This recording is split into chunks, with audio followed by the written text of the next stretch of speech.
ഈ ദുരന്തത്തിൽ നിന്ന് അത്ഭുതകരമായി രക്ഷപ്പെടുകയും അതോടൊപ്പം തന്നെ ഇതിനെല്ലാം തന്നെ സാക്ഷിയാകേണ്ടിയും വന്ന മുഹമ്മദ് കുട്ടിയാണ് എനിക്കൊപ്പമുള്ള ഇദ്ദേഹം. അന്ന് എന്താണ് സംഭവിച്ചെന്ന് ഓർക്കാൻ കഴിയും? അന്ന് സംഭവിച്ചു വെച്ചാൽ ഞങ്ങൾ സാധാരണ ഒരു 10 മണിക്കൊക്കെ കിടന്നുറങ്ങുന്ന ആൾക്കാരാണ്.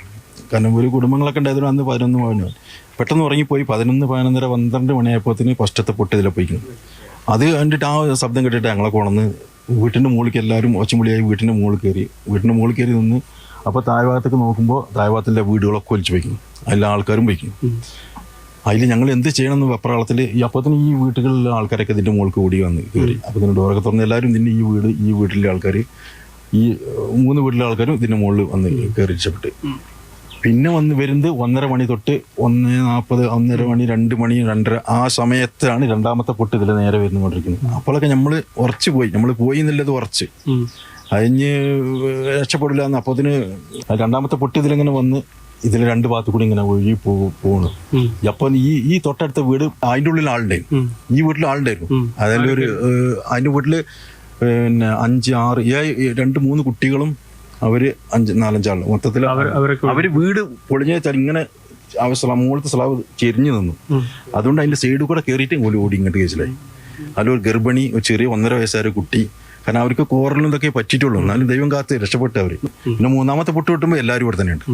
3ാമത്തെ പൊട്ട് വെട്ടി ഇതിലൊക്കെ വരുമ്പോൾ ആ വീട്ടിന്റെ മുകളിൽ ആളുണ്ടായിരുന്നു. ആ വീട്ടിന്റെ മുകളിൽ ഇപ്പൊ ഈ കുന്ന് നിൽക്കുന്ന ഈ വീടുണ്ട്, ഇത് തൊട്ടടുത്താണ്. ഇതിലൊക്കെ 3 അടി വഴികളാ, ഇവിടൊക്കെ അങ്ങനത്തെ ഒരു വീടുകളാണ്. അപ്പൊ ആ വീടിന്റെ മുകളിൽ ആളുണ്ട്. ഞങ്ങൾ കണ്ണ് ചിമ്പി തുറന്നപ്പോ അവര് അങ്ങോട്ട് കഴിച്ചിലേക്ക്. ഞങ്ങൾ വിചാരിച്ച അവര് ഈ മണ്ണിൽ പോയിന്ന്. കുറച്ചതിന്റെ കാരണം കൊണ്ട് അവര് അങ്ങോട്ട് ഓടി കഴിച്ചിലായി. ഇവിടെ പരിചയം എന്ന് പറഞ്ഞാൽ ഇവിടെ അങ്ങനത്തെ ഒരു ജീവിതങ്ങളാ. കാരണം എല്ലാവരും പരിചയം. ഏറ്റവും കൂടുതൽ ഒരു വിഷമം ഞങ്ങൾക്ക്, കാരണം അങ്ങനത്തെ എല്ലാവരും നമുക്ക് വേണ്ടപ്പെട്ട ആൾക്കാരാണ്. വീടുകൾ ഇങ്ങനെ തകർന്നു വരുന്നത് കാണാം. വീടുകൾ തകർന്ന് ലാസ്റ്റ് നമ്മളെ വീടാണെന്നുള്ളത് ഉറച്ചതിന് മുകളിൽ എല്ലാവരും സങ്കല്പിച്ച് അങ്ങനെ നിൽക്കുകയാണ്. കാരണം സങ്കല്പമല്ല, അതൊന്നും പറഞ്ഞിട്ട് ആർക്കും ഒന്നും മനസ്സിലാവല്ലോ. നമ്മൾ ഈ മരണം മുന്നിൽ കാണുന്ന ചെക്കന്മാര് ഫോൺ വിളിച്ച് പറഞ്ഞ് ഞങ്ങൾ പോവാണ്, ഇതാ പോണ്. അപ്പൊ എന്തോ പടച്ചോ അത് എന്തോ ഞാൻ രക്ഷപ്പെടുത്തി. ഏതോ ചെറിയ കുട്ടിന്റെ പുണ്യം കൊണ്ടോ ഞാരോ ചെയ്ത് എന്തോ ഒരു പുണ്യം കൊണ്ട് ഏതായാലും കഴിച്ചില്ലാക്കി. പ്രവർത്തകരും അങ്ങേ ഭാഗത്തുണ്ട്, അവർക്ക് ഇങ്ങോട്ട് കടക്കാനൊന്നും പറ്റില്ലല്ലോ. അങ്ങനെ ഇങ്ങനെ നിൽക്കുമ്പോൾ എപ്പോഴും നേരം നിന്നാലും കാണൂല, അത്രമാത്രം ഇരുടാ. അപ്പൊ അവര് 6-6:30 മണിയാകുമ്പത്തിന് വന്ന് ഇവിടെ ആ വീട്ടിൽ നിന്ന് ആദ്യം രക്ഷപ്പെടുത്തി. ആ വീട്ടിലൊരു 5-8 ആളുണ്ടായിരുന്നു. അവര് ആദ്യം രക്ഷപ്പെടുത്തി, അവിടെ കുറച്ച് അടുത്തായതുകൊണ്ട്. ഇവിടുന്ന് വേറെ വലിയ കയറ് ആ മരത്തുമൊക്കെ എവിടേക്ക് കെട്ടിയെന്ന് നമുക്കൊന്നും അറിയില്ല.